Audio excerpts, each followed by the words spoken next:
हमारे साथ अनिल शर्मा जी हैं। आपने किताबें भी लिखी हैं, आप राजस्थान के बहुत बड़े जानकार हैं, वरिष्ठ पत्रकार भी हैं। तो राजस्थान में खेल कैसे बदल गया है और साथ ही साथ चारों राज्यों का एनालिसिस क्या रहा, विश्लेषण क्या रहा, इसके लिए आप हमारे साथ हैं। आपका बहुत बहुत शुक्रिया, आपने हमारे लिए समय निकाला।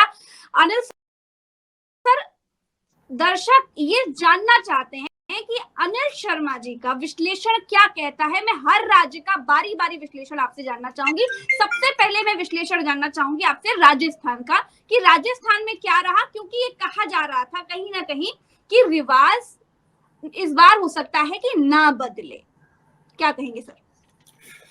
प्रज्ञा जी, देखिए, आप राजस्थान को अकेला मत लीजिए। आप जी। 3 स्टेट जो अपने काउ बेल्ट बोलते हैं इंग्लिश में, उन तीनों स्टेट्स को लीजिए। छत्तीसगढ़ में क्या हुआ, मध्य प्रदेश में क्या हुआ और राजस्थान में क्या हुआ, इसको पूरा पढ़ने के बाद में आप एक चीज समझ पाएंगी।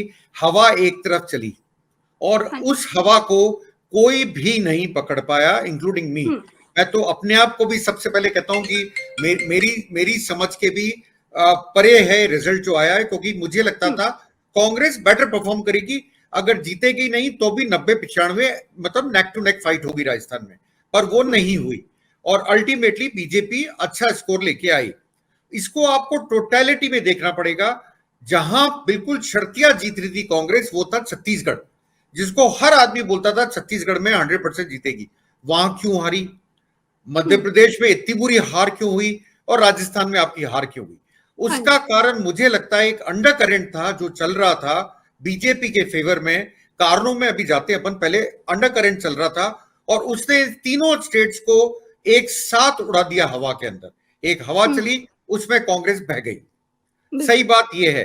दूसरा, आपने राजस्थान के बारे में मेरे से पूछा। देखिए, राजस्थान में क्या है, अब तो खैर मैं तीनों स्टेट का एक जैसी रीडिंग कर रहा हूं, पर राजस्थान स्पेसिफिक में बात करूं, जो मुद्दे कांग्रेस ने बनाए थे वो बहुत अच्छे मुद्दे थे। आप राजस्थान आई भी थी प्रज्ञा जी, आप घूमी भी थी। चिरंजीवी योजना की बड़ी तारीफ थी। कहां गई वो योजना? लोगों ने वोट नहीं दिया। ओल्ड पेंशन स्कीम, सारे कर्मचारी ये कहते थे कि ओल्ड पेंशन स्कीम से बेहतर कुछ नहीं होता है। वो कहां गई? हवा में उड़ गई। मतलब सीधा सा ये है कि किसी की नहीं चली। जनता जनार्दन है, उन्होंने एक बार जो सोचा एक स्टेट के लिए, वो सारे स्टेट में बनता चला आया और इस चक्कर में आप देख रहे हैं तीनों स्टेट में कांग्रेस हार रही है और बीजेपी जीत रही है। अब मैं आपसे तेलंगाना की बात करता हूं। कर्नाटका का असर आपको तेलंगाना में दिखने को मिला। मतलब यह है, जो मेरे समझ में आ रहा है, कि आपका नॉर्थ और साउथ डिवाइड आपको दिख रहा है। जो नॉर्थ वाले सोच रहे हैं वो साउथ वाले नहीं सोच रहे हैं। ये आपको याद होगा, इंदिरा गांधी का टाइम भी था जब एमरजेंसी लगाई थी, उसमें जो चुनाव हुआ था उसमें कांग्रेस हारी थी, पर साउथ ने उनको सपोर्ट करा था, आपको याद हो तो। और उसके बाद जो चुनाव हुआ था उसमें भी वो साउथ से ज्यादा सीट लेके आई थी। तो क्या हम आने वाले टाइम में नॉर्थ और साउथ का डिवाइड देख रहे हैं? क्या आंध्र प्रदेश भी तेलंगाना के साथ कांग्रेस को जाएगा? अगर आप मेरे से पूछें, अगर वहां ऐसी हवा चल रही है कि कांग्रेस ही जीतेगी तो आंध्रा भी जाएगा। और अगर नॉर्थ में हवा चल रही है बीजेपी की, तो मानिए बिहार भी जाएगा, यूपी भी जाएगा। तो आप मतलब नॉर्दर्न स्टेट्स को एक साथ ले लें और सदन को अलग कर दें। यही रीडिंग मैं अभी पढ़ पा रहा हूं। हिमाचल एक अपवाद था, क्योंकि वहां पर 84% जो लोग हैं वो सरकारी नौकरी करते हैं। उनके लिए ओपीएस बहुत बड़ा मुद्दा था। 84% बहुत बड़ी तादाद होती है सरकारी कर्मचारियों की। वो मुद्दा उनको कांग्रेस को वहां खींच के ले गया। ये और दूसरी बात, सनातन ने भी जोर मारा, बिल्कुल मारा। कन्हैया लाल ने भी जोर मारा। उदयपुर में मेरे पास अभी खबर आ रही है, मैं पुख्ता नहीं बता सकता हूं आपको, गौरव वल्लभ भी चुनाव हार गए। उदयपुर वो जगह है, उदयपुर वो जगह है जहां पे कन्हैया लाल का मैं कहता हूं बहुत ही घिनौना काम था, उनका मर्डर हुआ था। पर क्या राजस्थान सरकार ने 4 घंटे के अंदर अंदर उनको नहीं पकड़ लिया था? दोषियों को पकड़ लिया था। पर बीजेपी ये मुद्दा उठाने में सक्सेसफुल रही। लोगों के दिमाग में, हम अंग्रेजी बोलते हैं, हैमर करने में उनको बड़ा आसान रहा कि लोगों को इस नाम पे। बीजेपी ये तो बुनाने में सक्षम दिखी है, जो कि हम देख पा रहे हैं संख्या में, कि उसने कन्हैया लाल वाले मुद्दे को हर तरीके से उठाया, किरोड़ी लाल मीणा ने भी उठाया, वो पोस्टर्स तक वायरल हुए।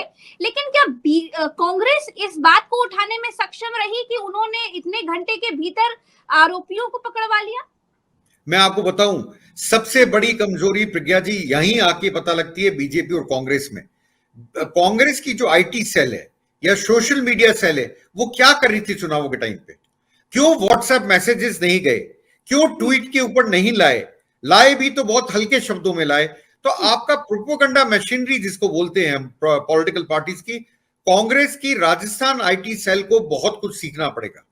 और ये मैं बड़े खुल से दिल से बोल रहा हूं, इनको बहुत कुछ सीखना पड़ेगा, नहीं तो ऐसे ही रिजल्ट आते रहेंगे। आप अशोक गहलोत अच्छा काम करें, बिल्कुल करें। आपने भी फील करा होगा जब राजस्थान में आप लोगों से मिली होंगी, उनकी चिरंजीवी योजना का बहुत बड़ा नाम था। कहां गई वो योजना? कहां गई वो योजना? उड़ गई। तो इसका मतलब है कहीं ना कहीं कोई कमी तो है ना। फिर क्या हुआ आपको बताऊं, कांग्रेस ने वही एजेंसी हायर करी जो कर्नाटका में डिजिटल मार्केटिंग करती थी। उस एजेंसी को यहां पे मुझे जो खबर मिली है, कैंपेन स्ट्रेटेजी भी देती गई।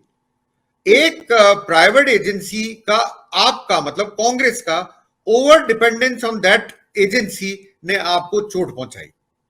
आप वो राजस्थान कितना जानते हैं? कितने महीने पहले आए? 6 महीने, 7 महीने, 8 महीने? वो राजस्थान को कितना जानते हैं? जानते आप लोग थे, आप लोगों ने, मतलब कांग्रेस जानती थी।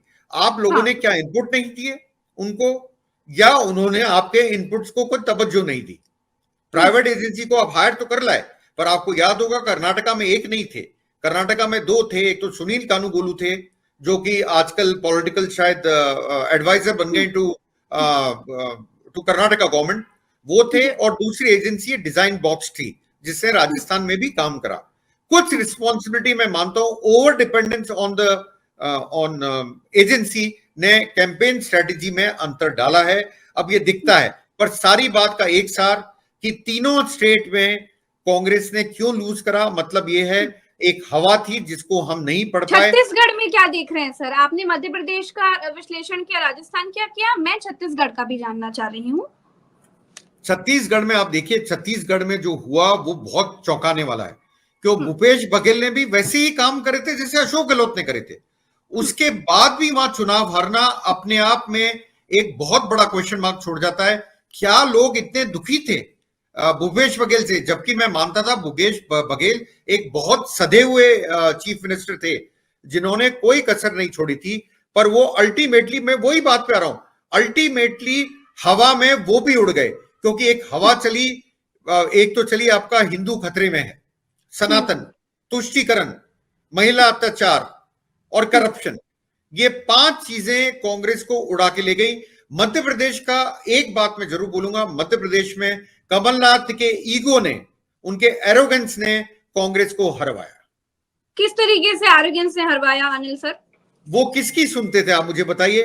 जब अखिलेश यादव का नाम आया, आपको याद होगा, बाइट दे रहे थे वो लोग, अखिलेश क्या होता है? अखिलेश हाँ, वो ऐसे स्टेटमेंट देना किसी बड़े लीडर के लिए कभी अच्छी बात नहीं होती। और लोग इसको, क्या हमारे हिंदुस्तान जो है वो बड़ा इमोटिव या इमोशनल कंट्री है।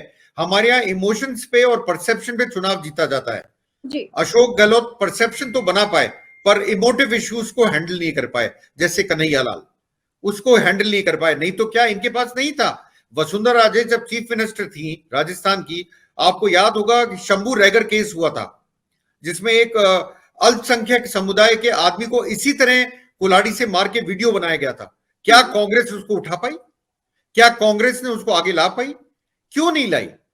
गलती कांग्रेस के और लोगों की, और कांग्रेस के जो स्ट्रेटजी डिवाइस करे थे उनकी सर, है। अनिल सर, आपको ऐसा लगता है क्या कि जिस तरीके से राजस्थान में कन्हैया लाल के मसले को बीजेपी ने यूज किया, हर प्लेटफॉर्म पर यूज किया, उस तरीके से मध्य प्रदेश में कांग्रेस आदिवासी वाला जो कांड हुआ था, पेशाब कांड, सीधी कांड, उसको इस्तेमाल कर सकती थी, या फिर उसको लोगों तक ये मैसेज दे सकती थी कि आदिवासी समाज के साथ बीजेपी क्या सलूक करती है?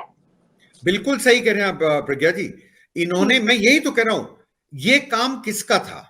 ये काम था आईटी सेल और सोशल मीडिया, जो आप जानते हो ये करते हैं आपके बीजेपी वाले। इसको मैं प्रोपेगेंडा मशीनरी बोलता हूं। मार्केटिंग में मार खा गई कांग्रेस, मुझे लगता है। और जो इश्यूज थे मेन, उनको छोड़ गई, उनको उठाया ही नहीं। आपने जो अभी मध्य प्रदेश का चीज बोली, क्या किसी भी आदमी ने उसको ढंग से उठाया क्या वहां? आप देखिए किरोड़ी लाल मीणा ने कुछ दिन पहले एक गलती इलेक्शन कमीशन की भी है, इलेक्शन कमीशन को उसका संज्ञान लेना चाहिए था। एक कार्टून बनाया जिसमें गर्दन काटते हुए दिखाया गया था, उन्होंने ट्विटर पे डाला, एक्स हो गया जिसका नाम। अब आप मुझे बताइए ये क्या है? क्या आप इन इश्यूज को उठा पाए? क्यों नहीं उठाया आपने इश्यूज को? गलती आपकी है और उसका खामियाजा आप भुगत रहे हो। देखिए गलती मेरे से भी हुई, मैं पर्सनली भी बोलता हूं, गलती मेरे से भी हुई कि मैं रीड नहीं कर पाया। मैंने ये माना था कांग्रेस की परफॉर्मेंस अब के बेटर होगी, पर नहीं हुई।